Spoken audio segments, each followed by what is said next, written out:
বড়ো ছাত্ৰ গন্থাই অসমৰ বিভিন্ন ঠাইত মহকুমা আৰু জিলা পৰ্যায়ত আজি এই কাৰ্যসূচী আমি আৰম্ভ লৈছে।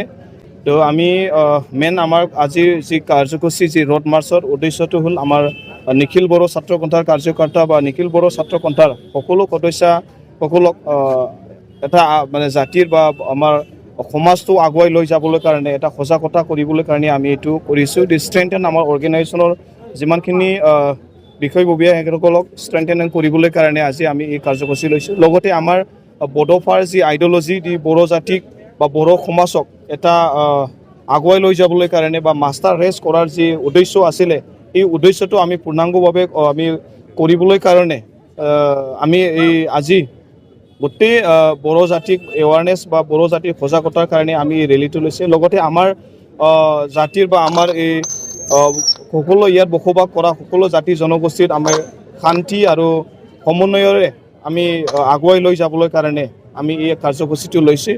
আমাৰ এই কাৰ্যসূচী বা আমাৰ এই আজি যি ৰোড মাৰ্চ এইটো কোনো পলিটিকেল বা কোনো তেনেকুৱা কোনো বেলেগ কোনো উদ্দেশ্য নাই।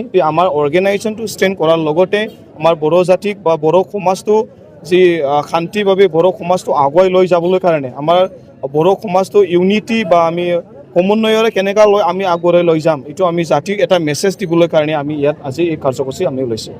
আমি প্ৰায় ইয়াৰ পৰা 3-4 কিলোমিটাৰ বা মেক্সিমাম 5 কিলোমিটাৰ আমি ৰোড মাৰ্চটো কৰিম। ক'ত ক'ত হ'ব দাদা এই অনুষ্ঠান? এই অনুষ্ঠান অসমত 33খন জিলাৰ আছিলে, কিন্তু কিছুমান জিলাত আমাৰ কমপ্লিটলি ডিষ্ট্ৰিক্ট কমিটি নাই। কিন্তু ধেমাজিৰ পৰা গোসাইগাঁও ইফালে চৰাইদেউৰ পৰা গোৱালপাৰালৈকে যিমানখিনি আমাৰ ডিষ্ট্ৰিক্ট কমিটি আছে ইয়াত সকলো সাব ডিভিজন আৰু ডিষ্ট্ৰিক্ট জিলা পৰ্যায়ত এইটো হ'ব। এইটো আমি যোৱাবাৰ CMৰ লগত যেতিয়া মিটিং আছিলে তেতিয়া কৈছে বা এইটো বড়ো ভাষাত মানে ভোটাৰ তালিকাত আহিব লাগে, কাৰণ অসমত এছ'চিয়েট অফিচিয়েল লেংগুৱেজ হিচাপত বড়ো ভাষাটো স্বীকৃতি পাইছে যিহেতু, আৰু আমাৰ বড়ো ভাষাটো 8th শ্বেডিউলতো আছে। তাৰ কাৰণে বিভিন্ন নটিচ বা বিভিন্ন ইয়াত মানে বড়ো ভাষাটো এতিয়ালৈকে ওলাইছে। লগতে আমাৰ